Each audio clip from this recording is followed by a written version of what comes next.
Did you know vampires existed 3,000 years before Dracula was even conceived? Ancient Mesopotamians feared the Lilitu, female spirits that roamed the night stealing the breath from sleeping victims, while Egyptians told tales of bloodthirsty deities who nearly destroyed humanity. What we call vampires today has roots stretching across millennia, from ancient China's key-draining Jiangshi to the medieval Slavic Epir clawing from graves. These legends were attempts to explain real phenomena that terrified our ancestors. Like shadows stretching through time, these myths addressed fears both primal and universal. And by the end of this video, you'll understand exactly why these myths refuse to die. Ancient beginnings. The first vampires. What if everything you know about vampires is only a fraction of their actual history? While Dracula and his modern descendants might dominate our screens and bookshelves today, the concept of life-draining entities dates back over 5 millennia to the very cradle of human civilization. Before Count Dracula stalked the misty mountains of Transylvania, ancient Mesopotamians trembled at night, fearing creatures far more terrifying than our modern cape-wearing aristocrats. In the land between the Tigris and Euphrates rivers, modern-day Iraq, the earliest vampire-like entities emerged from humanity's primal fears around 3000 BC. These weren't the suave, immortal gentlemen of Victorian literature. Mesopotamians lived in terror of spirits called the Lilitu and their female counterparts, the Lilitu. These ancient entities were primarily female night demons who roamed the darkness with a hunger for something precious, life force itself. The Lilitu were feared because they targeted the most vulnerable. The Sumerian Tablet of Spirits, discovered near Nippur, describes these entities slipping between door frames like the evening breeze to enter homes under cover of darkness. They seduced men while they slept, and most horrifically stole the breath from infants and children. Families would huddle together during windstorms, whispering protective charms as they believed the Lilitu rode these violent gusts, their presence felt when oil lamps suddenly extinguished, leaving households vulnerable in terrifying darkness. These ancient Mesopotamian demons possessed a particular connection to wind and storms, elements beyond human control. In a civilization dependent on predictable natural cycles for survival, these chaotic forces represented existential threats. As Mesopotamian influence spread throughout the ancient Near East, the Lilitu concept transformed across cultures. When these stories reached Hebrew tradition, the Lilitu evolved into a singular, more defined figure, Lilith, who became Adam's first wife. She refused to be subservient and fled Eden, transformed into a night demon who preyed on sleeping men and newborn children. This transition from anonymous spirits to a named entity with motivation shows how vampire-like beings began accumulating the complex mythology we recognize today. These early vampire ancestors didn't drain blood through neck bites. Instead, they stole life essence through breath, sexual energy, or proximity to their victims. While modern vampires leave behind puncture wounds, these ancient entities left no visible marks, only weakness, illness, and sometimes death, making them impossible to defend against through physical means. The terror these entities inspired led families to create elaborate protective rituals. Archaeologists have discovered amulets, incantations written on doorframes, and protective figurines meant to ward off these night predators. One common defense involved placing bowls inscribed with protective spells upside down at the corners of rooms where children slept, creating magical barriers against the Lilitu. These early vampire myths reflected humanity's deepest anxieties about death and the boundary between living and dead. In a world where life expectancy was short and death ever present, entities existing in a liminal space, neither fully alive nor truly dead, embodied profound existential fears. They represented a particular horror, that death might not be final, that the deceased might return with malevolent intent, and that the natural order could be violated. The patterns established by these ancient entities would reappear in vampire lore across millennia. Their nocturnal nature, targeting of the vulnerable, life-draining abilities, and the difficulty in defending against them became hallmarks of vampire myths worldwide. This explains why vampire myths appear in cultures that never contacted each other. The Mesopotamian Lilitu, Chinese Jiangshi, Malay Penanggalan, and dozens of other vampire-like entities share fundamental similarities because they emerged from universal human fears. Even the belief that vampires could be repelled by specific substances has ancient origins. Clay tablets describe how certain herbs, metals, and ritualistic objects could drive away the Lilitu. This concept of powerful undead beings with specific weaknesses remains central to vampire lore today. The evolution from Lilitu to Lilith established another enduring vampire trait: their connection to rebellion and forbidden knowledge. Lilith, punished for her independence, represents the dangerous allure of defying natural order. This ambivalence, the simultaneously attractive and repulsive nature of vampires, remains one of their most compelling aspects. The Lilitu established the connection between seduction and predation that defines modern vampires. They were cunning predators who used attraction and desire as weapons. This sexual component would re-emerge throughout vampire history, reaching its apex in Gothic literature. Archaeological evidence shows unusual burial practices, bodies weighed down with stones, staked to the ground, or positioned to prevent the deceased from rising. These precautions demonstrate how deeply these fears affected everyday life. By the time these concepts reached Europe millennia later, they had already transformed countless times. Yet the essential elements remained: the night-walking predator, the theft of life essence, the targeting of the vulnerable, and the blurred boundary between life and death, establishing the foundation upon which 5,000 years of vampire mythology would build. Blood of the Gods, Egypt's vampire goddess. The mythological lineage of vampires took an unexpected turn in ancient Egypt, where bloodlust wasn't confined to shadowy demons, but manifested in a divine being with the power to end humanity itself. While Mesopotamian spirits stole life essence through subtle means, the Egyptians conceived of something far more direct and catastrophic: a goddess whose thirst for blood threatened our entire species. Around 1500 BCE, when Egyptian civilization was reaching extraordinary heights, their mythology introduced Sekhmet, a figure whose complex nature resonates with vampire themes today. This lion-headed goddess embodied both healing and destruction, making her an early example of how blood consumption represented power and danger in ancient belief systems. Unlike the creatures we now call vampires, Sekhmet was divinity itself, primal, fierce, and terrible in her wrath. This distinction makes her significant in the evolution of blood-drinking entities. While modern vampire stories focus on individual predators targeting specific victims, Sekhmet's bloodthirst operated on a catastrophic scale that modern horror rarely imagines. The myth of Sekhmet's rampage begins with rebellion.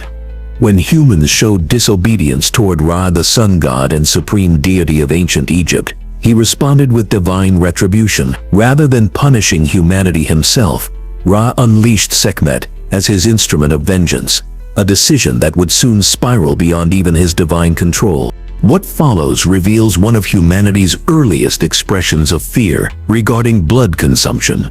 Once Sekhmet began her slaughter, the taste of human blood intoxicated her, creating an insatiable desire for more. Each drop consumed only increased her frenzy. What started as divine punishment transformed into something else entirely: a goddess consumed by bloodlust that couldn't be satiated. Across the Nile Delta, Sekhmet carved a path of devastation. Villages fell silent as she moved through them, leaving only blood-stained dwellings under a crimson sky. Egyptians cowered in temples, watching the horizon turn blood-red as she approached. Her roars echoed across the desert, a sound survivors described as combining both pleasure and insatiable hunger, the terrible joy of a predator who would never stop. Sekhmet's relationship with blood transcended simple nourishment or punishment. It became a compulsion that overrode her divine purpose. This provides a fascinating early precedent for the later vampire's unquenchable thirst, the curse of never being satisfied, no matter how much blood is consumed. As her rampage continued, the other Egyptian gods began to fear for humanity's survival. This represents a pivotal moment when blood consumption became linked to power beyond all control. Even Rhea, who had unleashed Sekhmet's fury, realized he had set in motion something that threatened the cosmic order itself. The consumption of blood, the vital essence of life, connects to primal forces that even divinity must respect. This theme would echo throughout millennia of vampire lore, where blood drinking is consistently portrayed as tapping into powers that come with terrible consequences. What makes Sekhmet's story remarkable is the method the gods devised to halt her destruction. Unable to simply command her to stop, her bloodlust had grown too powerful. They developed a cunning intervention. The gods created a vast lake of beer dyed red with pomegranate juice, creating the appearance of a massive pool of blood. Sekhmet, driven by her insatiable thirst and fooled by the ruse, began drinking what she believed was blood. As she consumed the disguised beer, Sekhmet became intoxicated and fell into a deep stupor, her bloodlust temporarily neutralized. This clever trickery saved humanity from extinction and allowed Rhea to regain control over his destructive agent. The myth leaves open a disturbing question. What if she had awakened still thirsting for blood? The Sekhmet myth establishes several themes that would become central to vampire legends worldwide. It connects blood consumption with transcendent power. Drinking blood doesn't just feed Sekhmet, it transforms her into something beyond divine control. It portrays blood drinking as fundamentally dangerous, threatening the cosmic order itself, and it suggests that once begun, the taste for blood creates a hunger that knows no natural limit. Unlike the individually operating Mesopotamian Lilitu spirits that haunted the shadows, Sekhmet brought blood consumption into the realm of divinity and expanded its threat to apocalyptic proportions. This transformed vampire-like behavior from personal terror to existential danger, reflecting how civilizations processed fears through increasingly complex mythologies as they grew larger and more organized. The resolution of Sekhmet's rampage directly influenced later vampire lore. Her weakness being tricked by a blood substitute foreshadows the vulnerabilities attributed to vampires throughout history. From garlic to running water, vampire weaknesses often involve misdirection rather than direct confrontation, just as Sekhmet was defeated through cunning deception rather than force. Through this ancient Egyptian myth, we see how deeply humans have always feared entities sustained by the essence of others. Long before scientific understanding of blood's role in the body, cultures recognized it as the visible carrier of life force. Sekhmet's story represents one of humanity's earliest and most sophisticated expressions of the terror that would eventually evolve into the modern vampire, a being whose thirst for blood threatens not just individual lives, but the very essence of our humanity. The Chi vampires, China's hopping dead. As we cross from Africa into Asia, the concept of the undead undergoes a remarkable transformation. While Egyptian deities thirsted for blood, ancient Chinese folklore developed a completely different kind of undead predator, one that never sought a single drop of the crimson fluid. Instead, these reanimated corpses hungered for something even more fundamental to human existence: the invisible life force that animates us all. The Jiangshi, or hopping vampire, represents one of history's most distinctive undead archetypes. Unlike their Western counterparts who feed on blood, these Chinese vampires sustain themselves by absorbing qi, the vital energy that flows through all living beings. This fundamental difference reveals how various cultures conceptualize the undead's predatory nature, while arriving at remarkably similar conclusions: that death might not be final, and that those who return might prey upon the living. What makes the Jiangshi truly unique is its distinctive appearance and movement. Imagine encountering a corpse with rigor mortis, rigid and ghastly, moving toward you with arms outstretched, advancing through an unnatural mechanical hopping motion. In a village near Shandong during the Qing dynasty, a local tale describes a woodcutter who encountered a Jiangshi near an abandoned temple. The creature's body moved in unnatural jolts as it pursued him, its soulless eyes fixed forward, unable to turn its head due to the stiffness of death. The woodcutter survived only by crossing running water, which the Jiangshi couldn't traverse. The physical appearance of the Jiangshi reflects its nature as a truly dead being. With pale or greenish skin and clothed in moldy burial robes, these creatures bear little resemblance to the aristocratic vampires of Western literature, where European vampires glide with predatory grace. The Jiangshi stumbles forward in mechanical hops, death's awkward mockery of life. Their ghastly countenance serves as a stark reminder of death's reality, rather than its romanticization. The Chinese vampire's hunger for qi represents a cultural perspective on life essence deeply embedded in Taoist philosophy. This fundamental energy sustains all living things, central to Chinese medicine, martial arts, and spiritual practices. When a Jiangshi drains a victim's qi, it steals the very animation that makes them human, connecting vampirism directly to cultural beliefs about life's essential nature. Unlike the complex Western vampires, Jiangshi are typically portrayed as mindless predators. They don't scheme or seduce, they simply hunt, driven by hunger for life force. This stark difference highlights how vampire legends reflect different cultural fears. Western vampires embody anxieties about forbidden desire and social corruption, while the Jiangshi represents primal fears about death, improper burial, and disrespected traditions. The origin of these hopping vampires reveals much about Chinese cultural values. Jiangshi typically emerge from improper burial practices, or an imbalance of cosmic forces, a body not buried according to proper rituals, or exposed to excessive yin energy. The dark, passive force in Chinese cosmology might rise as a Jiangshi. This connection between undead manifestation and ritual neglect served as a powerful incentive to maintain proper funerary traditions. Stories of Jiangshi reminded people of the consequences of neglecting ancestral rites or proper burial procedures. They represent the breakdown of cosmic order that occurs when traditions are abandoned. Their existence serves as a cautionary tale about respecting the boundaries between life and death. Protection against Jiangshi required specific cultural tools. Taoist priests employed specialized talismans and rituals to neutralize these threats. Mirrors could reveal a Jiangshi's true nature, while specific written charms could immobilize them. These defense mechanisms highlight how vampire countermeasures reflect the cultural context that produced them. The regional variations of Jiangshi legends demonstrate folklore's adaptation to local concerns.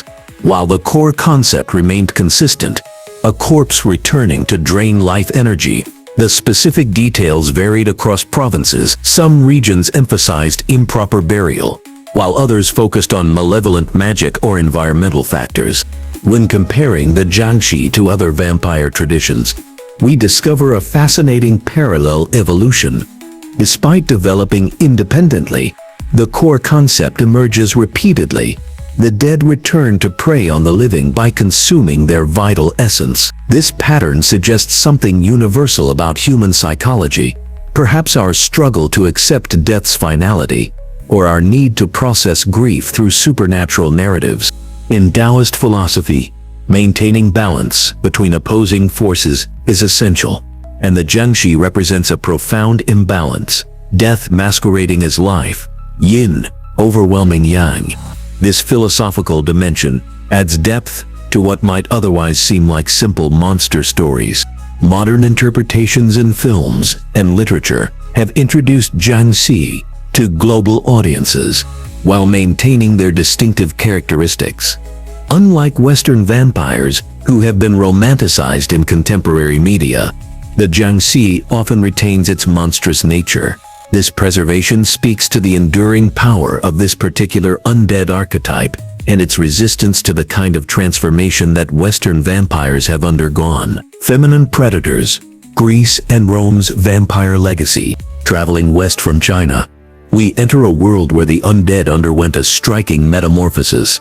In the Mediterranean cradle of Western civilization, vampire-like creatures weren't mindless corpses, but something potentially more disturbing: beautiful women with deadly appetites. The classical world's contribution to vampire mythology reveals an uncomfortable truth. The fusion of female beauty with deadly hunger represented one of society's deepest anxieties. The Greek Lamia stands as one of antiquity's most influential vampire precursors. Her origin story speaks volumes about how supernatural threats were gendered in the ancient world. Originally a mortal queen who caught the wandering eye of Zeus, she suffered terribly when Hera, Zeus's jealous wife, discovered their affair. The punishment was as cruel as it was transformative.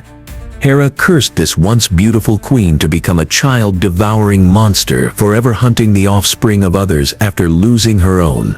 This transformation produced a hybrid creature with the face and upper body of a woman, but the tail of a serpent, a physical manifestation of her dual nature. The serpentine lower half symbolized her connection to chthonic powers and deception, while her human features served as the perfect lure for unsuspecting victims. Over generations, the myth evolved from a specific monster into multiple Lamia, creating a class of predatory entities that haunted the Mediterranean imagination. The Lamia's power lay in her calculated intelligence and disguise. She appeared as a beautiful woman, employing seduction as her hunting strategy.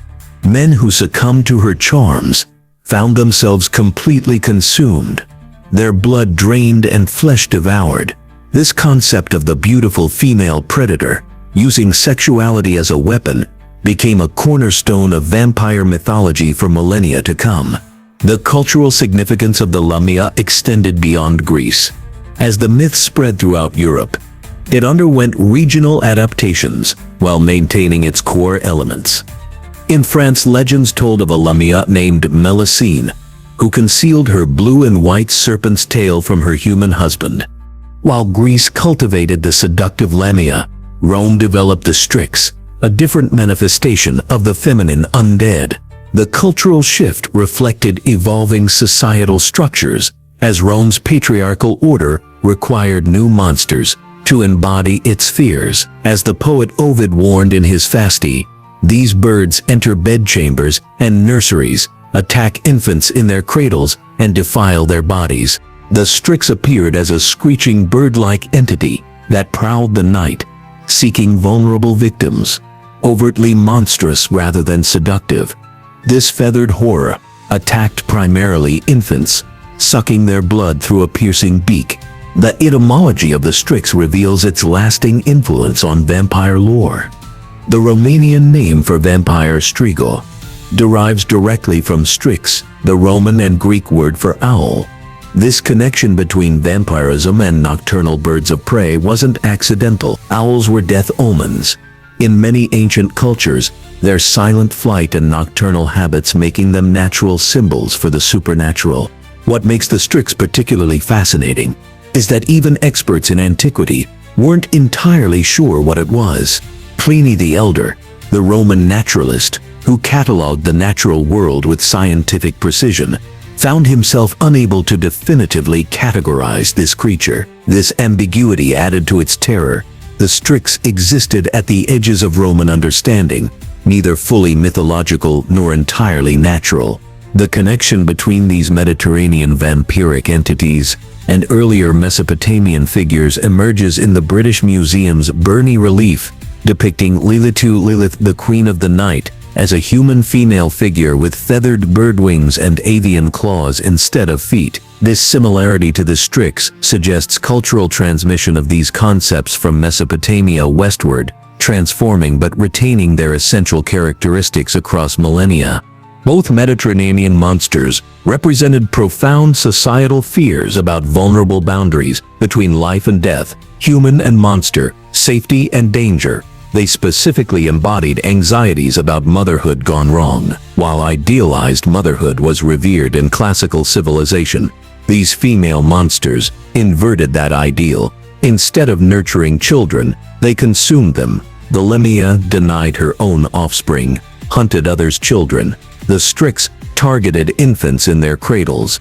To protect against these feminine predators, both Greek and Roman cultures developed elaborate defensive measures. Amulets, herbs, ritual gestures, and specific prayers were all employed as shields against these nocturnal hunters. These weren't merely superstitions, but complex cultural technologies designed to maintain boundaries between the monstrous and human worlds. When examining why vampires eventually evolved from grotesque monsters into seductive aristocrats, the classical Mediterranean provides a crucial missing link. The Lamia, with her deadly combination of beauty and hunger, established a template for the sophisticated vampire that would eventually emerge in European literature. She demonstrated that the most dangerous predator was the one that could pass among humans undetected, using attraction rather than force to secure victims. These Mediterranean vampire precursors contributed another crucial element to vampire mythology: the connection between blood consumption and vitality theft. Unlike other monsters that killed for food or sport, these entities consumed the very essence of their victims, their blood and life energy. This concept of predation that transfers vitality from victim to predator became central to all subsequent vampire traditions, establishing the vampire as a parasite that sustains its unnatural existence by draining others. Birth of the Undead, Medieval Europe's vampire panic. As we journey from Mediterranean myth to medieval Europe, the vampire undergoes its most disturbing transformation yet.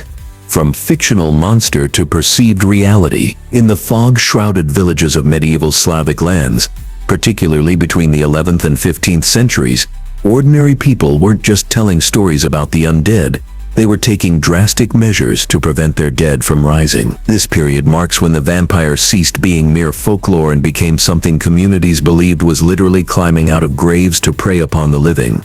The Slavic epic bore more resemblance to sophisticated cape-wearing aristocrats of later fiction. Villagers described these revenants as grotesquely distended corpses with discolored flesh, engorged with victims' blood. They were believed to escape their graves at night, returning to feed on family members and neighbors. Unlike ancient myths, these weren't divine entities.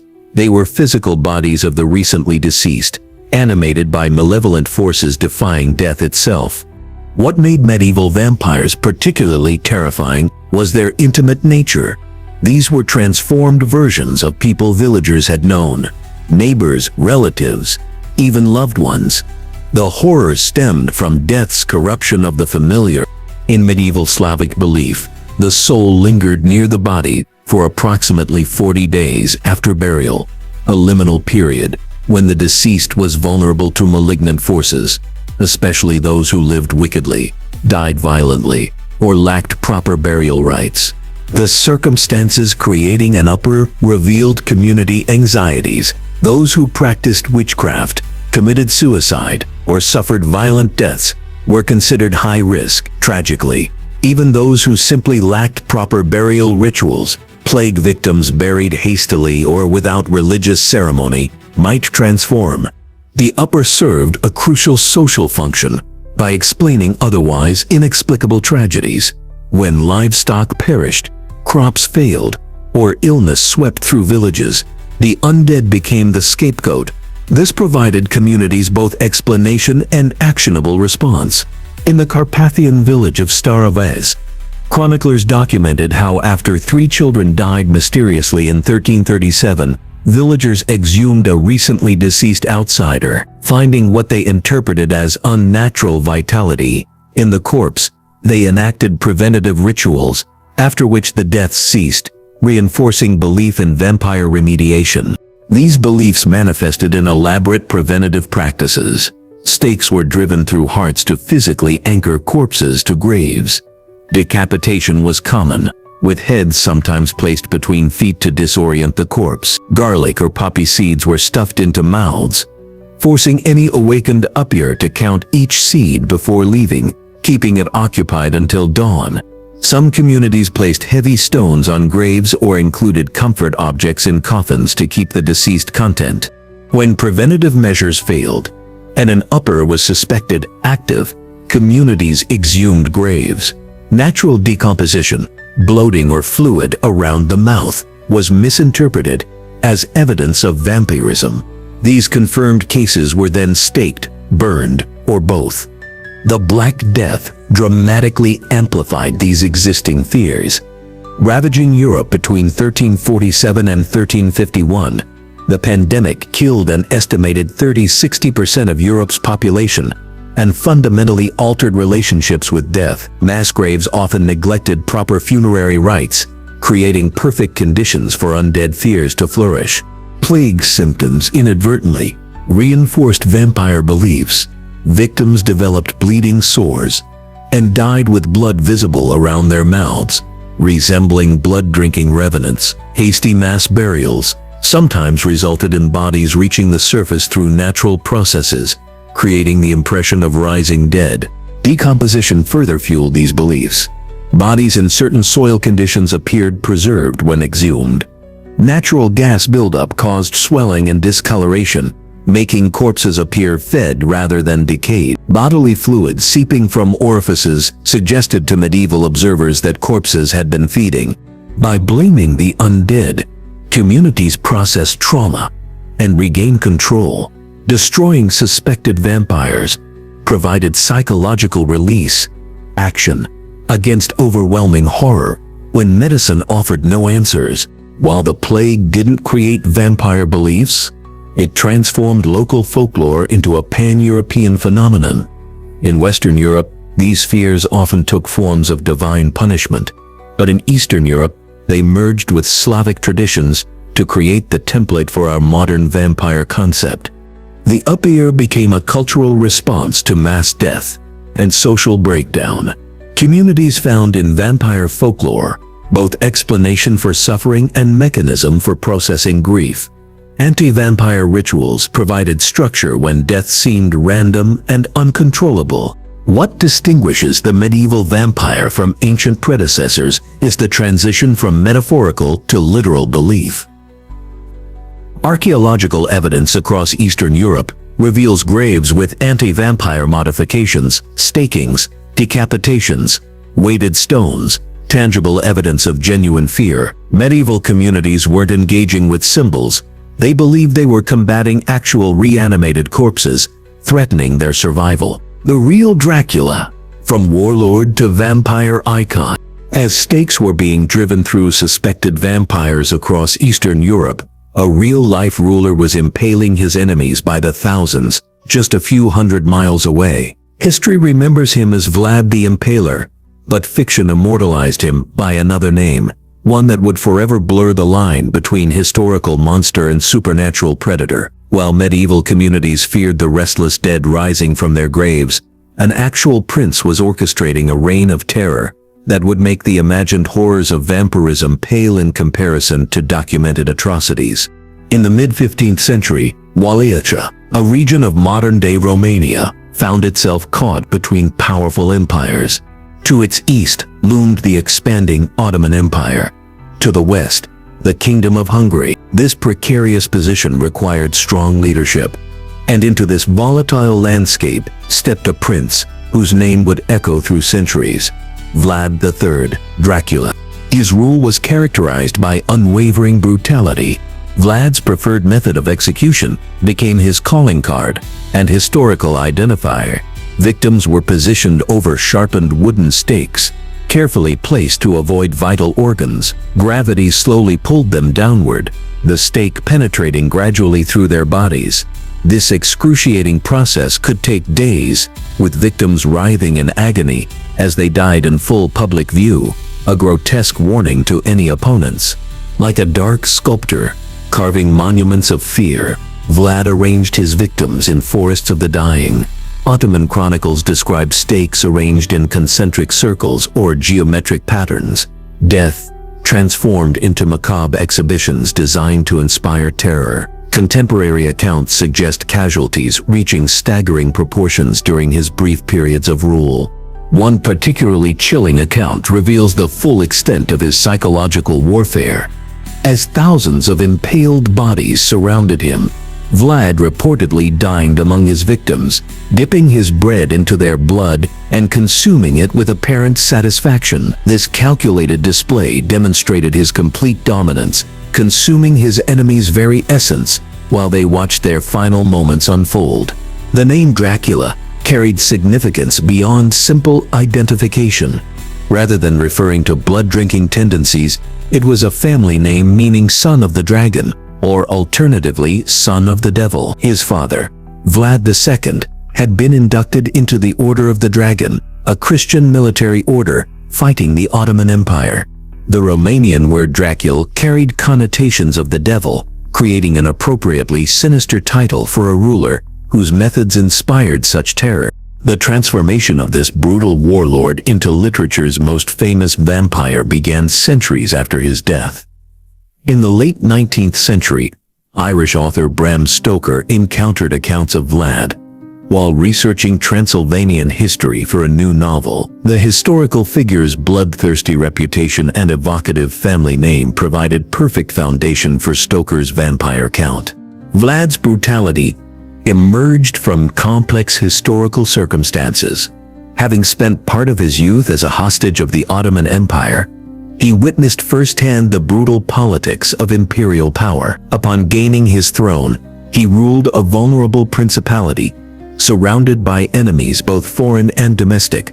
His extreme methods effectively consolidated power and deterred both Ottoman advances and internal rebellions. Stoker synthesized multiple elements: Vlad's historical brutality, Eastern European vampire folklore, and Victorian anxieties about sexuality, disease, and colonialism. The resulting character, Count Dracula, retained the aristocratic status and fearsome reputation of his historical namesake, while incorporating supernatural elements. This fusion created a character more terrifying precisely because he straddled the boundary between historical reality and supernatural fiction. The connection between Vlad and vampirism wasn't entirely Stoker's invention.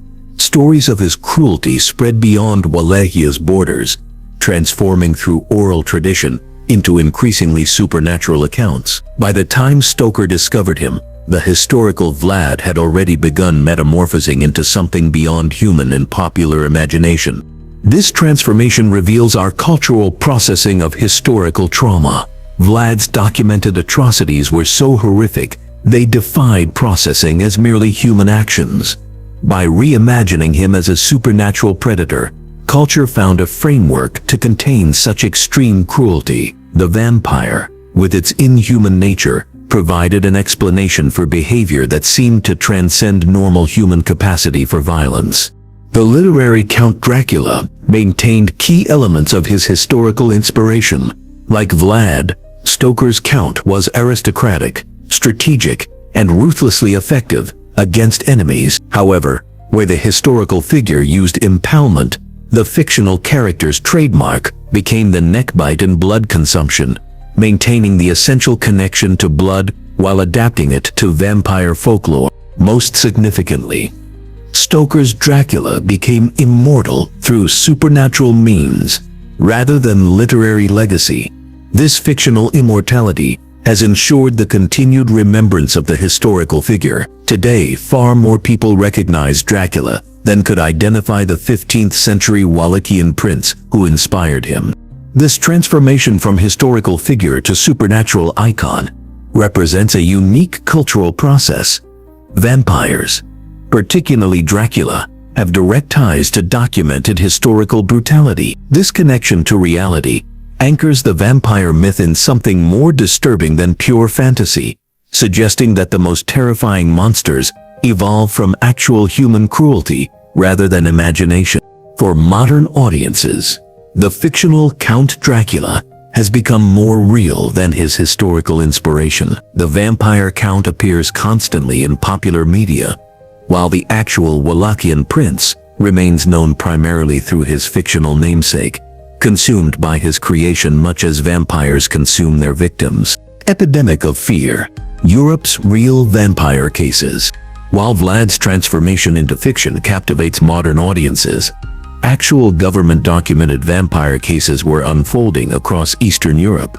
These weren't stories told around village fires but official investigations reaching the highest levels of imperial authority. Military surgeons and government representatives found themselves tasked with examining corpses suspected of rising from the grave to prey on the living, creating meticulously detailed reports that still exist in national archives today. The 17th and 18th centuries witnessed what historians now call the Great Vampire Epidemic, a wave of reported vampire incidents that swept through the Balkans, particularly in regions under Austrian control following the Ottoman Wars. These cases gained remarkable significance through their documentation by imperial authorities. Vampires evolved from rural superstition to the subject of official government investigation. The epicenter of this phenomenon was the borderlands between the Habsburg and Ottoman empires, modern-day Serbia, Hungary, and surrounding territories. These were regions in flux, places where medieval superstition collided with Enlightenment thinking, creating perfect conditions for supernatural fears to flourish. The vampire emerging from these investigations was primal, a peasant, returning from death to terrorize former neighbors and family. In 1725, the Serbian village of Kasilova became the stage for one of the most thoroughly documented vampire cases. Peter Plogajewicz, a local farmer, died unexpectedly. Within a week, 9 villagers mysteriously perished as well. Each victim reported something chilling before death. Plogajewicz had visited them in their sleep, pressing down on their chests until they suffocated. Terror gripped the community when Plogajewicz's own widow fled their home, claiming her dead husband had returned to ask for his shoes. Desperate villagers demanded imperial intervention. Austrian authorities conducted a formal investigation, exhuming Plogajewicz's body. The official report meticulously documented the corpse's unsettling condition: minimal decomposition despite weeks of burial, a ruddy complexion suggesting health rather than death, and fresh blood visible around the mouth. These physical characteristics, within the cultural framework of the time, confirmed vampirism to the villagers. Government officials participated in the ritual destruction of the suspected vampire, documenting every step for imperial records. This case served as prelude to the even more influential investigation of Arnold Paolo in 1726. Paolo, a Serbian farmer and former soldier, had reportedly survived a vampire attack while serving in Ottoman territories. Following his accidental death, the village of Medveja experienced a wave of unexplained deaths, with victims claiming to see Paolo in dreams before dying. The Austrian military surgeon Johannes Flickinger's investigation produced the report Visum et Repertum, Seen and Discovered, that circulated throughout Europe, transforming local panic into continental fascination. These documented cases triggered widespread fear that transcended village boundaries.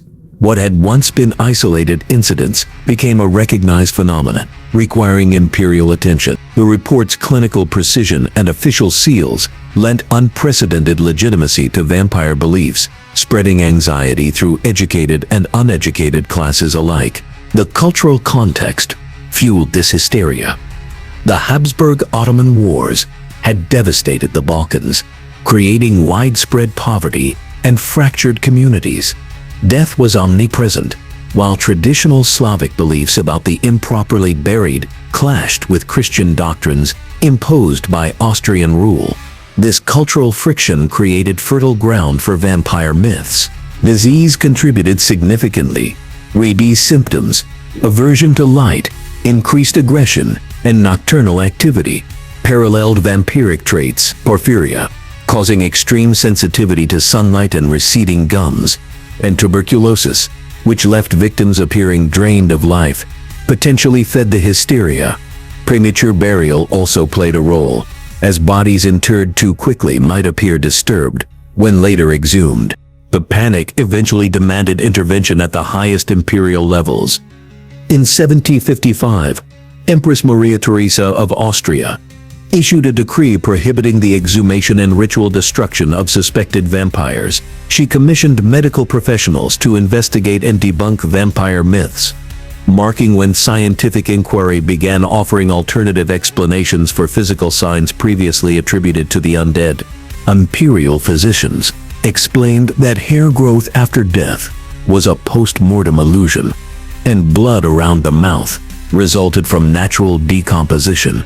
Despite these rational explanations, the vampire had secured its place in European consciousness. The Habsburg Empire's scientific approach began ending widespread vampire panics, but the creature itself had achieved cultural immortality. This period transformed vampire mythology. The medieval folklore's grotesque corpse gained specific attributes, including contagion concepts and ritualistic heart-staking practices. The documented cases represent the crucial turning point when folklore gained quasi-factual status in the minds of authorities and citizens alike. The vampire that emerged was more fully formed, more believable, and ultimately more enduring. Blood Countess Elizabeth Báthory's reign of terror. As vampire hysteria gripped peasant communities across Eastern Europe, something far more sinister was unfolding within the walls of a Hungarian castle. These weren't tales of supernatural revenants clawing from graves. This was the methodical slaughter of hundreds of young women at the hands of aristocracy. Elizabeth Báthory, a countess born into one of Hungary's most powerful noble families, would become forever linked to vampire mythology not through folklore, but through documented atrocities that blurred the boundaries between history and horror. Born into privilege in 1560, Elizabeth Báthory's noble status would shield her darkest impulses. While imperial authorities conducted formal investigations into peasant vampires, the Hungarian nobility harbored something potentially more terrifying: a flesh and blood killer whose crimes would cement the connection between aristocracy and bloodlust in the vampire mythos. Báthory's story exists in a liminal space between verifiable history and macabre legend. Unlike the fictional Count Dracula or the exaggerated tales surrounding Vlad the Impaler, Elizabeth Báthory's atrocities were documented in witness testimonies and court proceedings. Her crimes were all too human. The Countess ruled from Čachtice Castle in what is now Slovakia, presiding over vast estates with near absolute power over her servants and the local peasantry. This power imbalance created the perfect conditions for abuse to flourish undetected. Witnesses claimed she tortured and murdered between 80 and 650 young women over a period of years. The victims were primarily servant girls and daughters of local peasants, lured to the castle with promises of work or education, only to meet horrific ends. The methods described by witnesses reveal shocking sadism.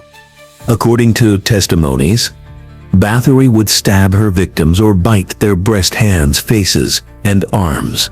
Some were cut with scissors while others had needles driven through their lips. Those who survived the initial torture might face being burned with red-hot irons or simply starved to death in the castle dungeons.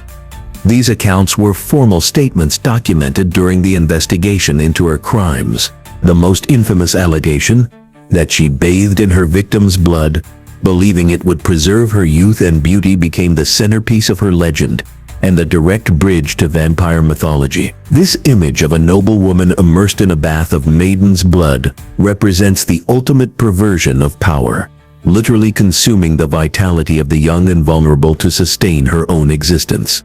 Her high social standing created a shield against accusation or investigation. When peasant girls disappeared, who would dare question a countess? This dynamic mirrors the vampire's traditional immunity from consequences, a predator hiding in plain sight, protected by social structures that value power over justice. It wasn't until a local minister reported the countess's crimes that official action was taken. In 1610, King Matthias II ordered Count Georgi Thurzo to investigate. What the investigation uncovered was so disturbing that immediate action was required. Her noble status protected her from formal trial or public execution. Instead, she was confined to her chambers at Čachtice Castle, placed in solitary confinement, with only small slits left open for ventilation and the passing of food. This imprisonment lasted 4 years, until the evening of the 21st of August 1614, when she died alone, never having faced full justice for her crimes. The parallels between Báthory's story and vampire legends are striking. Like the aristocratic vampire, she was a predator who used her social position to access victims. She allegedly consumed blood for rejuvenation, mirroring the vampire's feeding for immortality. Her castle became a site of horror, just as the vampire's castle would become an archetype in later fiction. Both she and the fictional vampire represent the fear of predatory power, of those who literally consume the lives of those beneath them. Her case emerged during the same period that vampire beliefs were solidifying across Eastern Europe. While peasants feared the oupir rising from graves, Báthory represented a different kind of monster, one who walked in daylight, moved freely in society, and committed atrocities without supernatural powers. She was more terrifying than any fictional vampire because her existence was documented fact, not superstition. Modern historians debate several aspects of the Báthory case. Some question whether the blood-bathing allegations were added later to sensationalize her crimes. Others debate the true number of victims. Some revisionist historians have even suggested that Báthory may have been the victim of a political conspiracy to seize her extensive properties. What remains undisputed is that an investigation took place.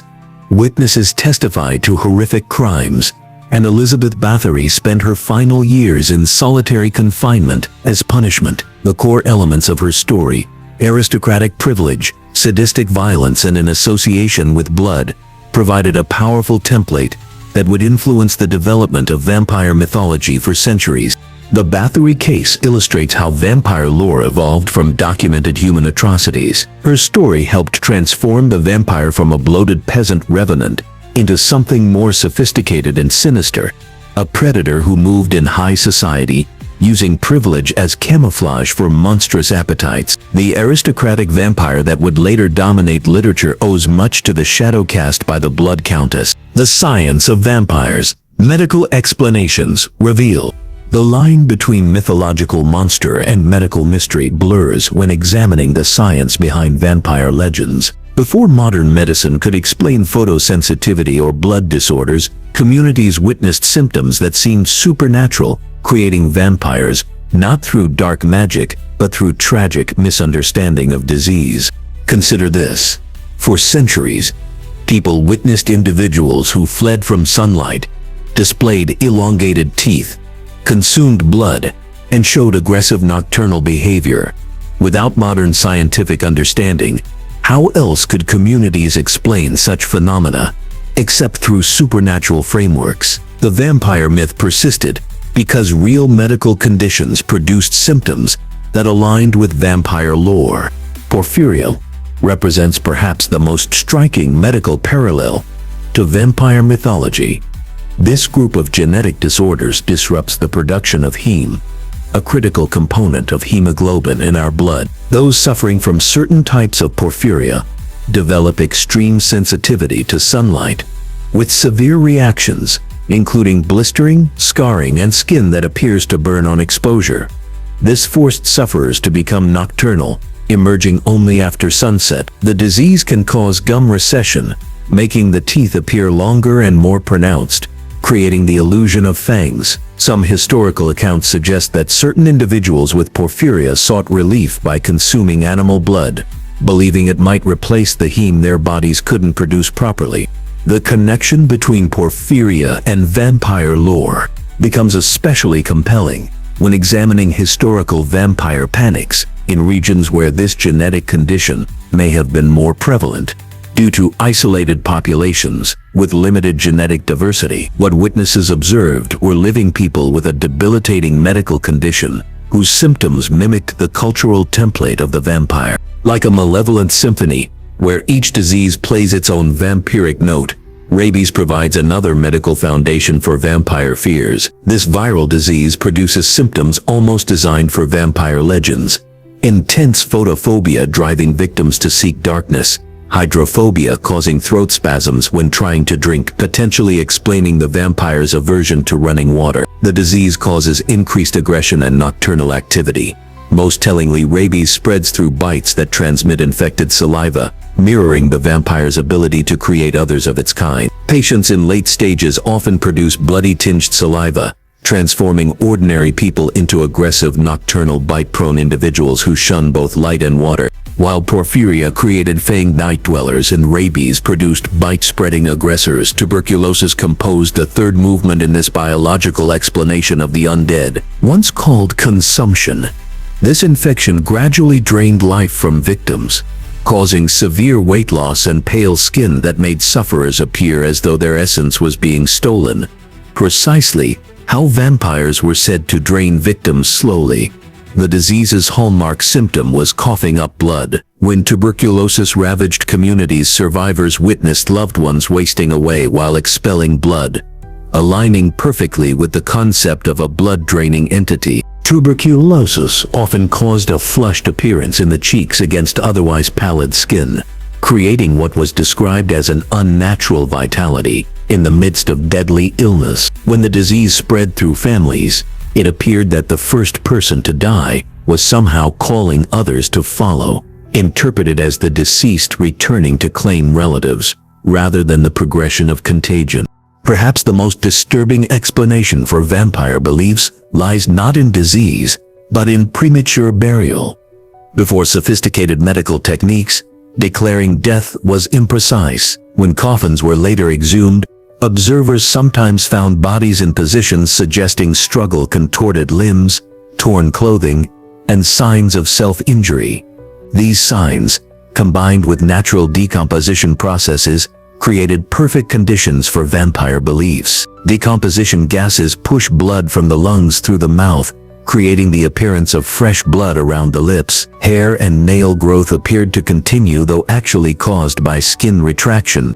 The decomposition process itself contributed significantly to vampire beliefs, creating bloated corpses with blood around the mouth. Natural consequences misinterpreted as signs of vampirism. In medieval exhumations, officials often reported finding fresh corpses with ruddy skin, all biological processes that created evidence that vampires were real. What makes these scientific explanations compelling is not that they disprove vampire myths, but that they reveal how deeply rooted these legends are in observable reality. People weren't merely creating fantasies, they were attempting to explain genuine medical phenomena that defied their understanding.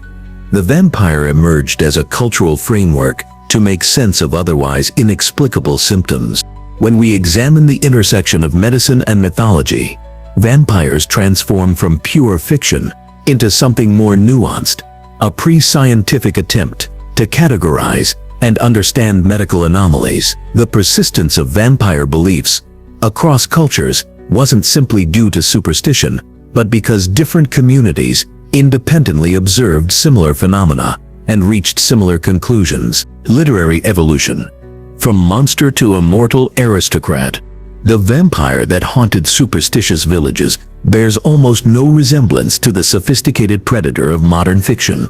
This metamorphosis began on a stormy night in 1816, when a doctor's short story sparked a literary evolution that would rewrite the rules of what makes a monster truly frightening. It was on the shores of Lake Geneva where the modern vampire was born. In the summer of 1816, known as the Year Without a Summer, due to volcanic ash dimming skies worldwide, a gathering of literary minds sought entertainment indoors during unusually gloomy weather. Among them was John Polidori, a young physician attending Lord Byron. When the group decided to write ghost stories, Polidori produced what would become The Vampire, published in 1819, the first significant vampire tale in English literature. Polidori's creation, Lord Ruthven, marked a revolutionary departure from the shambling peasant corpses of Eastern European folklore. Ruthven was elegant and aristocratic, moving through high society with calculating precision and deadly charm. His piercing eyes masked a predatory nature that allowed him to hunt among London's elite. The public was captivated by this transformation. The vampire had evolved from a mindless revenant into a refined hunter, whose battlefield was the ballroom rather than the cemetery. Drawing from Lord Byron's notorious reputation, Polidori crafted a vampire with dangerous magnetic allure, This association with aristocracy reflected growing anxieties about class divisions in industrializing Europe, with the vampire becoming a metaphor for social parasitism. When The Vampire was published, readers were scandalized yet fascinated by this reimagining, and its misattribution to Byron himself expanded its popularity while cementing the connection between vampirism and aristocratic decadence. The evolution continued, with James Malcolm Rymer's Varney the Vampire, a sprawling penny dreadful serial published between 1845 and 1847. This 800-page saga introduced many now standard vampire tropes. Sir Francis Varney was the first literary vampire with fangs, leaving iconic puncture wounds on victims' necks. He possessed superhuman strength and hypnotic powers that became standard vampire abilities. Varney was psychologically complex, often lamenting his cursed existence and contemplating suicide, adding emotional depth previously unseen. The serial was a commercial phenomenon, selling thousands of copies to an eager Victorian public whose appetite for supernatural horror proved insatiable. Readers passed copies hand to hand, discussing the latest installments in parlors across Britain. In 1872, Joseph Sheridan Le Fanu's Carmilla explored new dimensions of vampirism. Set in Styria's misty forests, the novella introduced Carmilla, a beautiful noblewoman whose approach to predation was intimate rather than violent. Le Fanu's innovation was psychological. Carmilla's hunger was emotional as well as physical, creating subtle dread through suggestion rather than spectacle.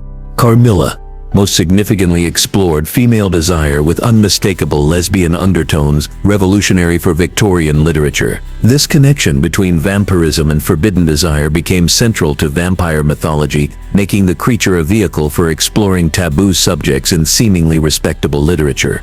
Le Fanu showed that vampires could haunt the mind as effectively as they terrorized the body. By the 1890s, Bram Stoker had this rich literary tradition to draw from. His Dracula, published in 1897, synthesized elements from folklore, history, and previous literary iterations into the definitive vampire. Count Dracula combined Lord Ruthven's menace, Varney's physical powers, and Carmilla's psychological complexity, while introducing distinctive innovations. Stoker anchored his vampire in historical reality by connecting him to Vlad the Impaler, giving Dracula authenticity previous literary vampires lacked. He expanded the vampire's symbolic significance as a cultural invader, an Eastern force threatening Western civilization. The Count's predation upon Lucy and Mina served as a metaphor for Victorian anxieties about sexual corruption and disease. The novel structure of letters, diary entries, and newspaper clippings created verisimilitude that made supernatural elements terrifying within a recognizably modern context. These innovations established conventions that influenced nearly every subsequent vampire story. Though Dracula achieved only moderate initial success, its cultural dominance emerged later. Following a 1922 copyright battle over the unauthorized adaptation Nosferatu, Florence Stoker approved a stage version that became enormously popular, particularly on Broadway with Bela Lugosi. Lugosi's 1931 film performance cemented enduring visual elements: formal evening wear, aristocratic accent, and hypnotic stare, transforming Dracula from literary figure to cultural icon. The vampire's literary evolution reflected changing social fears. As society transformed through industrialization and urbanization, the vampire evolved from a disease metaphor explaining mysterious village deaths into a figure representing complex anxieties about sexuality, class, and cultural identity. Each author contributed elements expanding the vampire's symbolic power, creating a complete mythological figure. This transformation fundamentally changed what made vampires frightening.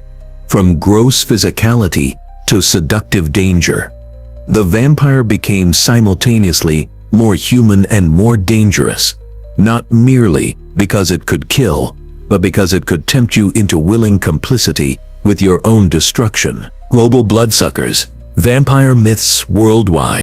If the European vampire evolved over millennia through a complex interplay of folklore, literature, and historical events, something far more intriguing was happening simultaneously across the globe. On virtually every inhabited continent, cultures that never communicated with each other developed their own vampire mythology, often with uncanny similarities that defy coincidence. These parallel evolution patterns suggest something deeper than cultural exchange. Perhaps vampire myths emerge from fundamental human fears that transcend geography. Consider the aswang of the Philippines, a creature that embodies the deepest anxieties about community trust and the vulnerability of new life. By day, this entity might appear as a perfectly ordinary neighbor, perhaps a beautiful woman living peacefully within the village. This duality represents the threat hidden in plain sight. When darkness falls, the aswang transforms into something monstrous, sprouting wings and extending a proboscis-like tongue that seeks out pregnant women, using it to pierce the womb and consume the fetus. Across the ocean in West Africa, the Adzi manifests similar fears through different imagery. During daylight, it appears as a harmless firefly, bright and seemingly innocent. Yet this luminous insect transforms into human form to hunt its victims, typically children or the vulnerable.